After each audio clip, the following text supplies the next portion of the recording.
Hey guys, Steve here again. So happy to see you. Our Zoo EDventures today. Ready to take you out and about and see things. We'll be doing these again Monday, Wednesdays, and Fridays around 10 o'clock. It's really exciting to share some things. And today we're over at Red Wolf. Check and see what they're doing or hanging out.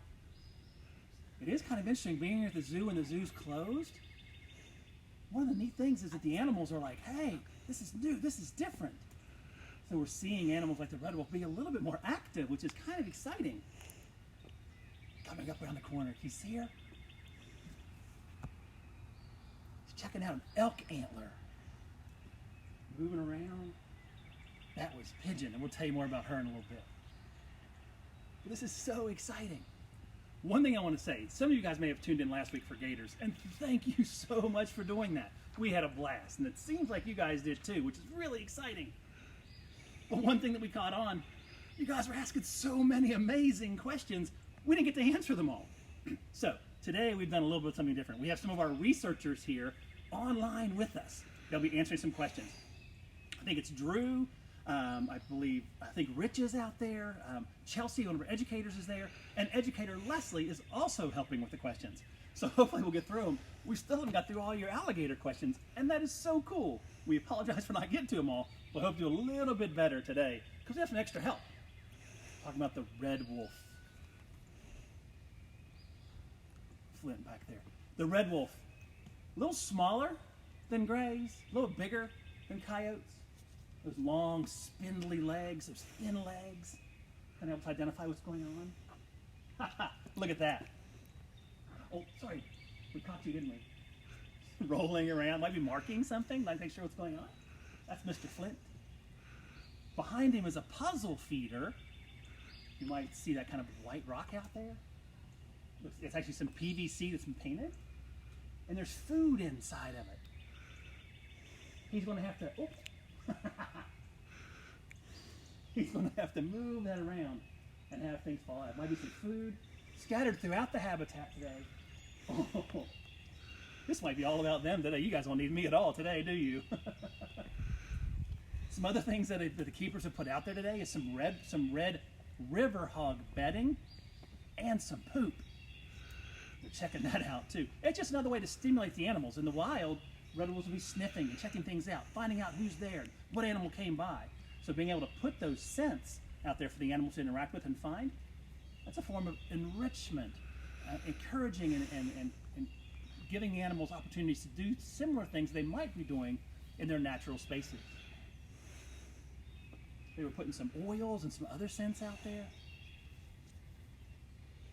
Again, Flint on this side, Pigeon on that side. I was going to do this a little later, but I'm going to come back to the first part. Real quick, Flint is our male. He's about 5. Pigeon's a female. She's about 15. And they're non-breeders.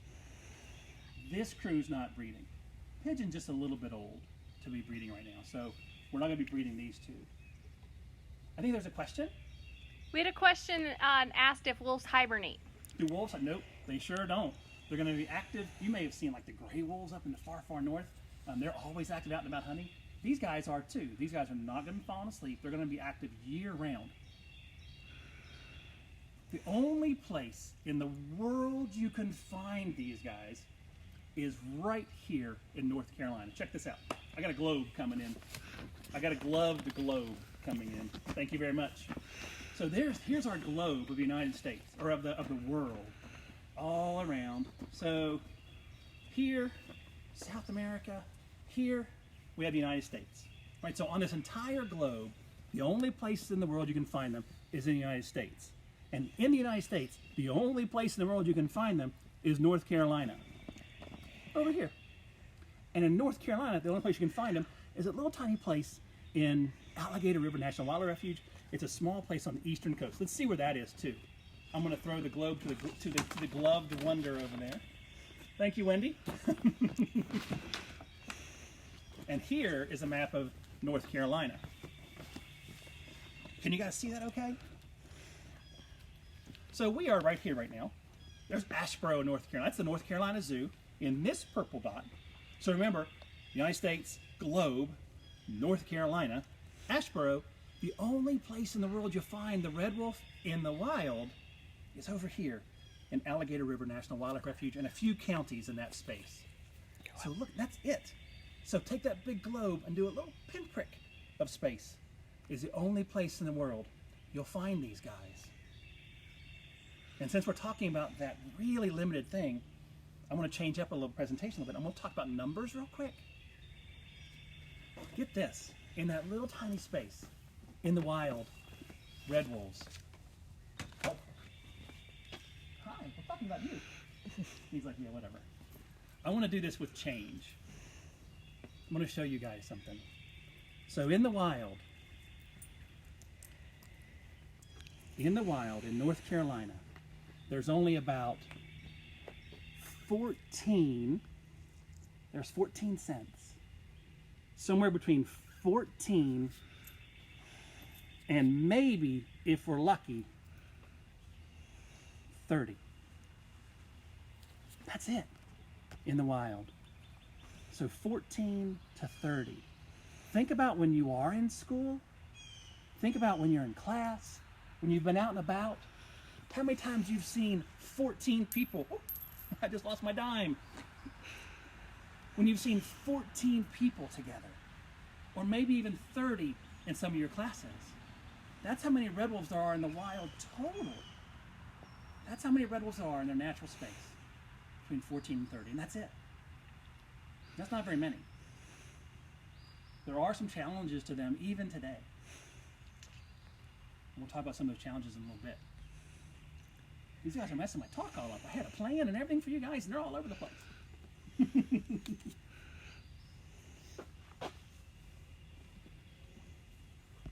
In the wild, again, in their natural homes, some people are asking about diet, what they're eating. Well, they are wolf. And they are carnivore. Last week we talked about the alligators being carnivores. This is also a carnivore. Now they're classified as omnivore because they eat a little bit of berries. They eat some berries and some things like that every once in a while. But most of their diet is meat. And white-tailed deer are high on their menu. They are a big predator of the white-tailed deer in that small place in North Carolina where they're found. They also eat like nutria. They might take raccoons and possums if they can find it. They're going to be nocturnal animals. See the water over there? Active at night, hunting those animals. But I want to show you their teeth. So this is a red wolf skull. Oh, before I go that far, a lot of questions last week and I didn't get addressed and I should have. The biofacts that you see, most of them are plastic. Most of them are replicas that we've got and showed. You'll see a couple things today that are real, and I'll tell you those as well. But if it is a real biofact, it was something that was killed naturally, something that was donated to us, it came through in different ways. It might even been an animal that used to live here that continues on the education process while they were with us. But this is a plastic example of a red wolf skull, and you can see that amazing bite. So they have these killing teeth, those canines, and then these cutting teeth in the back. And then the molars, these little grinding teeth back here, tell us that he is more of an omnivore. He's going to kill with the front teeth and grind with these back teeth, chewing up that food that he catches. But you can see it looks a lot like a dog. In the skull and the profile, he is a canine. So kind of neat to be able to share that. And again, this one is a replica. I'm going to put it down for a second. Excuse me. We'll talk about their family life. Their family life is really cool. Now, gray wolves. You guys know how gray wolves live? What's that big group that a bunch of gray wolves, what's that group called? A group of gray wolves. What's that big group of animals called? Do you guys know? I'm sure you do. I bet some of you have said a pack by now. So those gray wolves live in those large packs. Red wolf, not so much. Red wolf, not so much. I wonder what he found. Red wolves, the pack of the red wolves is really a male and female.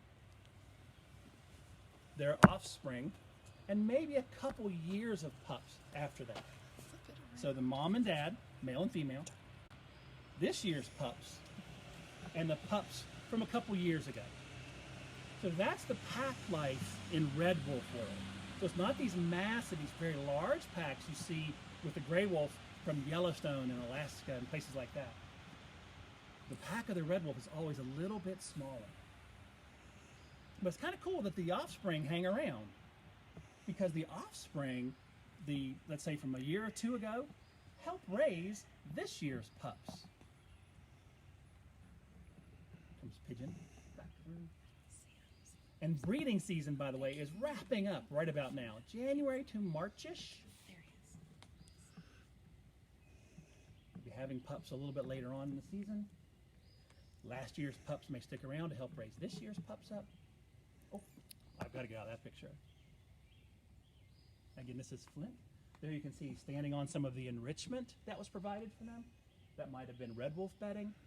And right behind him, on his left, your right as you're looking at it, is an antler. That's an antler from one of our elk that was shed just recently. And another form of enrichment. So let's talk about Flint here a little bit. Flint is a very special animal, hanging out with us here at the North Carolina Zoo. About 5 years old. We talked to the keepers and kind of got some information about these guys. They said he's kind of happy-go-lucky, kind of hanging out, kind of visiting and being around. He's going to roll around in that, get that scent all over him. Oh, if you get a chance, look right behind his ears and kind of along his legs. That gives you an idea where the name red wolf comes from. They have a little bit of a red, rusty-ish kind of color. You can really see it on the back side of the ears. What do you smell? And along the legs, the back of the legs. They do look very similar to coyotes in that way, in the coloration. And a bird hollering in the background. But Flint, again, is kind of a goof. He's happy-go-lucky, hanging out, checking things out. A little bit more curious than Pigeon might be. And he's 5 years old. Here's kind of a distinction between the two pelts. As we mentioned, I'll tell you when things are. These are real. This one on my right-hand side, red wolf pelt, came from an animal many, many years ago. I've been to the zoo for 13 years. It was here but long before I was. We don't know exactly. We think it was probably a vehicle collision. And then a piece of a coyote for my left, your right. And you can see they're very similar, but the red wolf a little bit darker. Coyote a little bit more sandy color, a little more gray to it. I need to be able to see the difference. Can you guys see that okay out there? Since we're talking personality, I'll tell you a little bit about Pigeon. Pigeon is the female, and Pigeon's too old to be breeding nowadays. She's 15. The average lifespan of these guys might only be 6 to 8 years in their natural spaces. Of course, at the zoo, they get amazing care. Their keepers are incredible. Our vets and vet techs do an amazing job making sure they're always healthy, getting all kinds of vaccinations and checkups. But Pigeon, she's a little bit thicker. She's about 15 again. A little bit thicker, a little bit bigger, more grayish, looks a little bit more like a gray wolf. Not much, but a little bit more. And from what the keepers told us, she's the boss. She's making the decisions for the group. A little bit more reserved, a little bit more wolf-like. That's what you kind of said. They were shared with us. I'm going to stay back. You can see she's staying in more of the back part of the habitat today, where Flint is up front, checking things out.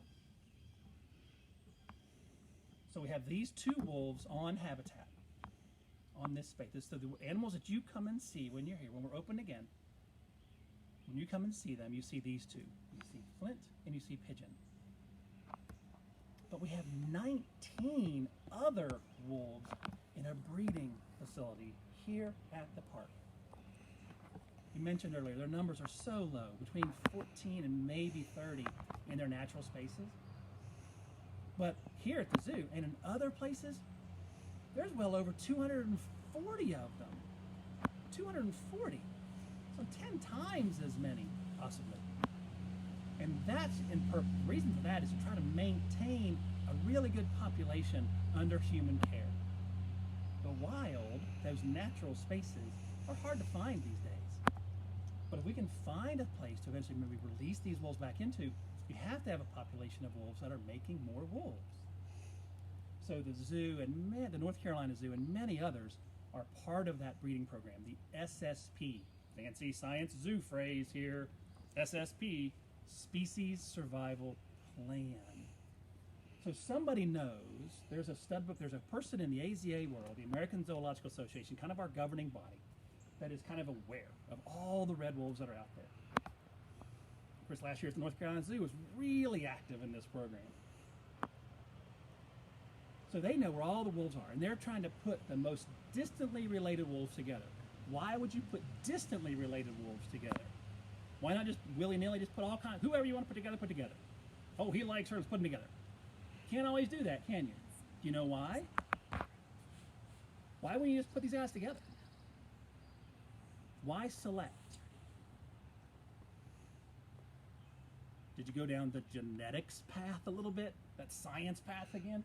Yeah, exactly. You want to put distantly related animals together because you don't want to put those related pairs together in a breeding situation. So you're trying to maintain that really good genetic diversity within the population that's under human care in the 40-so other groups that have red wolves under their care. To kind of put that SSP in a little bit different way of thinking about it, it's kind of like computerized dating for animals. So you're putting these, you're kind of getting images, you're looking at relationships, who might be related, who might be more compatible, put those animals together genetically, put those guys together, and maintain that really good population under human care.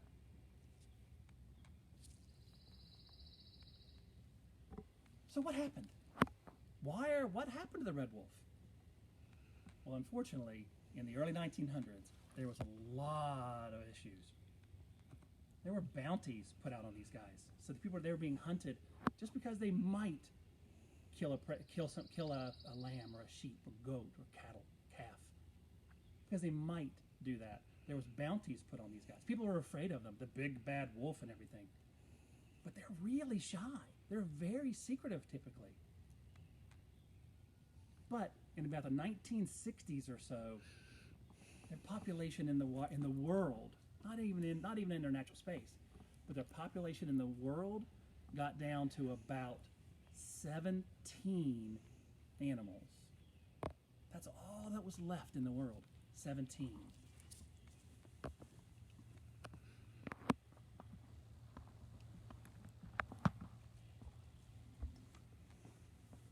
Today, but of those 17, the population was about 14 that could breed. So you're down to 14 total animals in the world. People went, you know what, this is bad. So they went out and they rounded up as many animals as they could. Sometimes they got coyotes, sometimes they got red wolves. They figured out, of the big group that was red wolf, how many were left. And of that group, again, you got down to 17 animals, total 14 breeders. That was in the 1960s. And they started a breeding program, trying to get the populations built up again. Obviously, that number says this is a critically endangered species, extremely endangered of becoming extinct. But through that breeding program, being able to raise the population up a little bit, today, I guess I've got about 240. But they were listed once as extinct in the wild in the 1980s. Wow, 14 to 17 total animals. Extinct in the wild was the phrasing they were using in the 1980s. That breeding population, that breeding programs came in together. The AZA and other organizations, other partner organizations said, you know what, let's work on it, let's get these numbers up.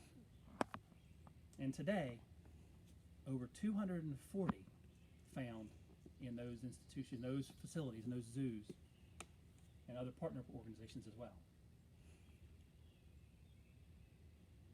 It's funny. We provide water for these animals. All the animals have the water. The keepers provide amazingly fresh water. In the dead of winter, there's fresh water out here. In the heat of summer, there's fresh water out here. And these guys don't always drink the fresh water. I don't know what it is. I had a keeper once tell me, no, they preferred the flavored water. I think it's, oh, really? So So the reason I said Flint was over here drinking out of a puddle a second ago. It's like, Flint, you've got water. Kind of interesting to think about that. So some amazing things about the red wolf. But that population is really important to be aware of. And it's awesome. How cool is it that the North Carolina Zoo and several other zoos out there are taking that leadership role to try to maintain that population under human care through that species survival plan, through that breeding that's going on in our world.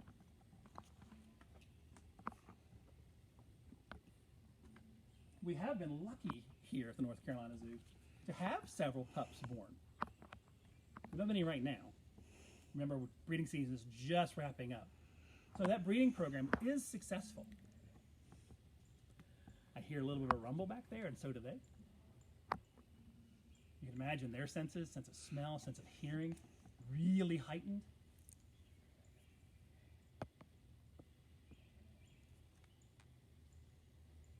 While Cynthia is showing you those, I'm going to bring you over. I'm going to bring something over to the camera in a sec. I mentioned that red wolves and gray wolves, the size is different. And this is another way to show you that difference in size through the skulls. And these are replicas. Again, these are plastic. So I'm going to come and Cynthia's going to tell me when I'm on camera. We good? So, which one is the red wolf? Which one is the gray wolf? Let's see if I can do it this way. Yeah, a little better.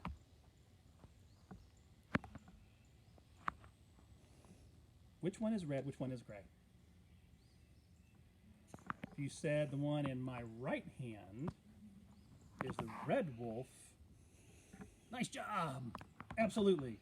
And this one is the gray wolf. But you can see a tremendous size difference. People often tell us, oh, I saw a wolf today. Did you? Unfortunately, the coyote is here right now too. So red wolf and gray wolf. I'm going to throw a coyote in there. Oh, there you go. Got the gloved hand coming in. This is coyote. This is the gray wolf. So again, you can see that size difference. And that coyote is real. That was one that somebody found and donated to us. So yeah, just another way to see the difference. Put them all together. Can you get them all there, Cynthia? I can. Cynthia's operating our camera for us, and Wendy is our gloved assistant. Thank you very much, Wendy. You're right back, Cynthia. We'll put these down over here.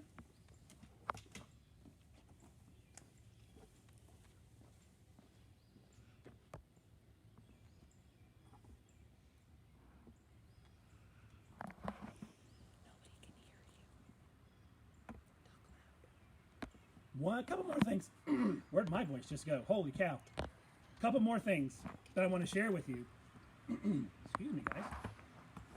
One is about this idea of an apex predator. That's one reason it's so important to maintain population of red wolves in the wild, populations of cougars in the wild, of lions, of cheetahs, of all these main predators, top predators, number one, or apex predators. What's the role of an apex predator? Some people go, oh, why does he have to do that? Why do they have to eat things? Well, you know the answer to that. Why do they have to eat things? Well, they got to survive, right? They've got to live.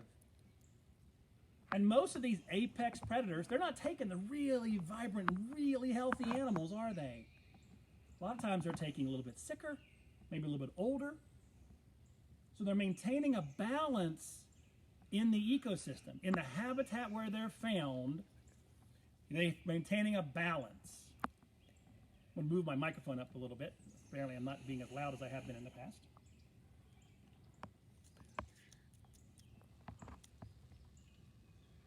How's that? A little bit higher? Maybe that'll work. I am rarely told I'm too quiet. That doesn't happen very often. So we'll see if that helps a little bit more. Sorry about that if you're having a tough time hearing me. My apologies. So coming back to the apex predator, that top predator of that food chain, you know, the food chain, the food web, where everything's connected in some way or another. The apex predator is that top predator maintaining the balance of population in the spaces that they're found. So they're playing a vital, vital role. And if you remove that animal, if you remove that apex predator, pretty soon all of the prey items, the population goes up and up and up. And now you have another problem. You have too many prey items. For example, you would have too many white-tailed deer since they're a predator of the white-tailed deer. So you might have to end up with too many of them. So it's awesome that they play that really important role in the ecosystem. Remember, in an ecosystem, in a habitat, in a food chain, in a food web, everybody has a role to play. And it's important to remember that. One more thing I want to ask you guys about. And I saved this for last on purpose, as far as wolves in general. How do they communicate?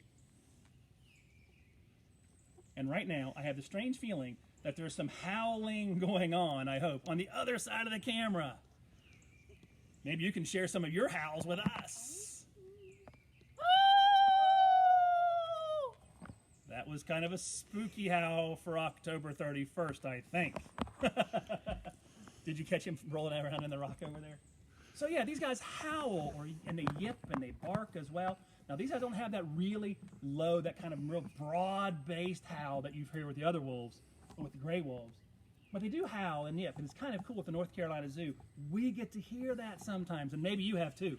Maybe you've been here for one of our howling events. Maybe you've been here early on the day or a little bit later towards the evening, and you start to hear them howling, and they howl back and forth to each other. I wonder if Ashton is out there. Is he howling right now? Happy birthday, Ashton! Maybe Ashton's howling too. That's exciting. Other ways they communicate, though, it's not just about the voice. They kind of use their face. They do facial things, as well as body posture. They might tuck their tail or hold their tail up. I don't have a tail to tuck or hold. I'm sorry. That's my tail. So they use their tail, they use the body posture, they'll hunker down, they'll kind of get in a play bow. You've seen that a few times, I'm sure. So they communicate, but in really unique ways. The howl is the one that we're very familiar with, but there's barks and yips and things along those lines are also present. You guys have been asking some good questions out there. I know the team was working hard answering the questions that you've had. I want to point out one more thing for you guys. We'll be doing a different type of event on Wednesday. There's two events going on Wednesday. Wednesday, we're going to be doing a Facebook event as well as one of our distance learning events that we usually are geared towards homeschool and middle school and high school kids. But get this, because of this very unique situation that we're in, you can go on the North Carolina Zoo's website, nczoo.org, navigate through education, find distance learning, and you can register for that event. It's a little bit longer, but it's all about international conservation this time. And we're going to have 3 experts with us. Again, we're practicing our distancing, but we wanted to make sure we still be able to share that with you. We'll have an expert that's going to talk to us about Africa and some anesthesia work. How about that? We're going to go to the Mariana Islands and talk about some really special bird conservation that we're part of. Birds and a challenge with the snake, as a matter of fact. And then we're going to go bounce back to Africa and talk about some of our anti-poaching work as well. And that'll be, you can go through the website again, nczoo.org, navigate through education, find the distance learn. They're howling. They're howling. Can you pick it up? I don't know. Can you guys hear that at all? I don't know if I can even get. Tell them what they're hearing. Yeah. If you listen for a real high-pitched howl, our wolves that are in the breeding facility are actually howling right now. I think they're jealous. No, they're not jealous. I'm just kidding. Anyway. But you can see Flint. Woo!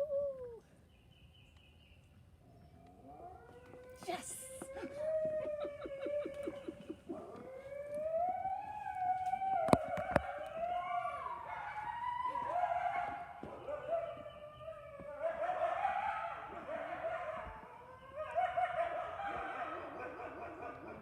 Hear the difference in the sound?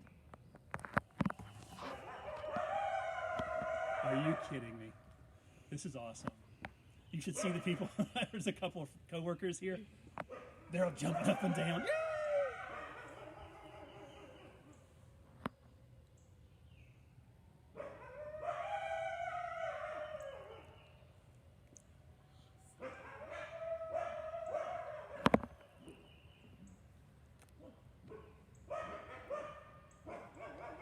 How much fun is that?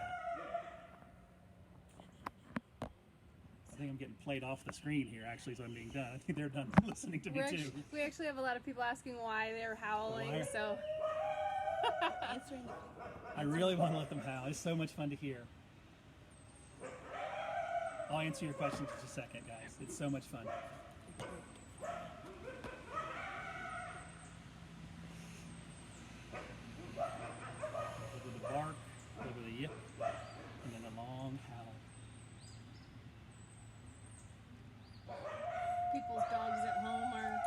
barking. Oh, no kidding.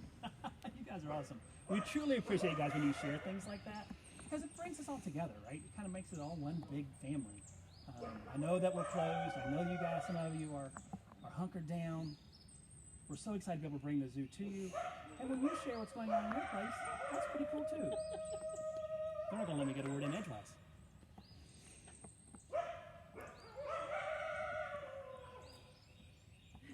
So the why, I have no idea. And what happened?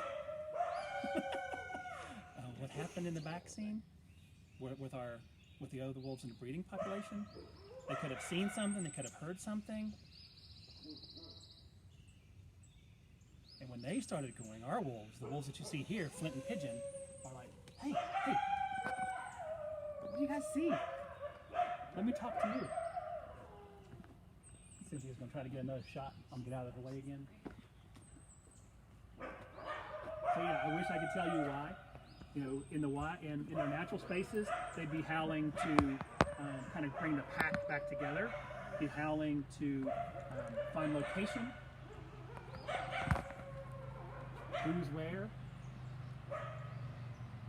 It could just be happiness, right? It could just be joy, it could be fun. I wish I had an answer for you on that. Like with the gator calling, do you guys speak wolf out there? Not me. Wow, that was fun. Very cool. We're going to keep answering questions. Our guys that are behind the scenes are working hard answering your questions. So please continue to ask those. When we go back today, we'll try to answer some more of those questions. And I want to try to get online and answer some of your alligator questions too. There's so many, which was amazing, which was really exciting and cool. Don't forget, we're going to be back to you again with Zoo EDventures, Monday, Wednesdays, and Friday at 10 o'clock. The next one is Wednesday, of course, at 10. And you can also sign up for that Living with Nature, again, navigating through nczoo.org, going through education, finding distance learning, and going down and finding the registration link along those lines. How about that, huh, guys? That was really cool. So we learned about red wolves, the breeding program. We met Flint and we met Pigeon here at the zoo. Found out what the zoo is doing for red wolf population. Learned about apex predators, those top predators. The pack life being different. And then we got serenaded on the way out. How exciting was that? Love it. Again, we'll meet you again Monday, Wednesday, and Fridays for Zoo EDventures. Hang in there, guys. Keep social distancing. Keep washing those hands. And we're excited to see you when the zoo reopens again down the road. Bye, y'all.